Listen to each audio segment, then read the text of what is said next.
কাকিমা, ও কাকিমা, মা এই কে গো? মা গো মা, জামা জমেছে। কোথায় ছিলে তুমি কালকে সারা রাত? এই তো ফুটো। এই মালটাই তো সকাল বলে আমার কাছ থেকে 10 টাকা নিয়ে হ্যান্ডেল মেরে গেল। তুই সারা গ্রামে টাকা নিয়ে হ্যান্ডেল মেরে বেড়াচ্ছিস? এইসব কি বলছো গো জামাইবাবু? হ্যান্ডেল মেরে বেড়াচ্ছি মানে? মা গো মা, এটা কে গো জামাইবাবু? আমি তো একে ঠিক চিনতে পারলাম না গো। কি ঢ্যামনা হোমো গো ফুটো। সকাল বলে হ্যান্ডেল মেরে গেল, আবার বলে গেল পরের দিন আসবো, আর এখন বলে নাকি চিনতে পারছে না। এই কি হয়েছে রে, এত চেঁচামেচি কিসের? এই দেখো বাবা, আমি তোমাকে বলেছিলাম না হোমচুদাকে বাড়ি থেকে বের করো। আজ ভোরবেলায় পুরো গ্রামে 10 টাকা নিয়ে হ্যান্ডেল মেরে বেরিয়েছে। এইসব কি বলছিস? ফুটো ঠিকই বলছে কাকু। এই দেখো, মদনকে জিজ্ঞাসা করো, আজ ভোরবেলায় মদনের কাছ থেকে 10 টাকা নিয়ে ওর হ্যান্ডেল মেরে দিয়েছে। ইয়ে মানে হ্যাঁ গো নান্টুদা। ও, ওই জন্য তো ভাবি আজ ভোরবেলায় অন্ধকার থাকতে এই সরে বাচ্চা আমার সাইকেল নিয়ে কোথায় গেল। তার মানে এই চোদনা আজকে ভোরবেলায় টাকা নিয়ে হ্যান্ডেল মারতে গেছিল।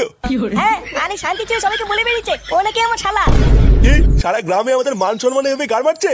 এই সবাই মিলে ধরে এই হোমোসাটা ভাঙতা। ইয়ে মানে মেশমশাই, আমি কিছু করিনি। কিছু করিসনি লেউড়ি? বাঞ্চো রাস্তার এমন সেটা ভাঙবো তুই আর কোনোদিন এই বাড়িতে আসবি না। কি হলো কি বলা, মার চোদ নাকি? জামাইবাবু,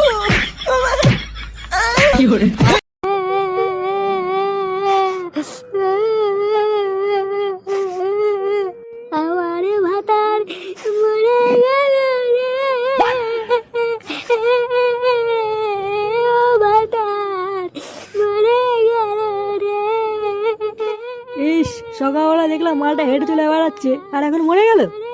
হ্যাঁ রে, আমিও তো দেখলাম সকালবেলা পুকুরে ধারে বসে বসে বিড়ি টানছে। আমি আরো একটা বিড়ি চেয়ে খেলাম। এবার ঠাকুমাটার কি হবে? আমার ভাতার মরে গেল। কালকে ছেলেটা মরলো তাহলে। বুধবারে 2.5 টাকা পেতাম, বাড়া না দিয়ে মরে গেল। সে বাড়া দেবে দেবে না দেবে না দেবে, আজ থেকে বাড়া বুড়োর বউ আমার। কি বলে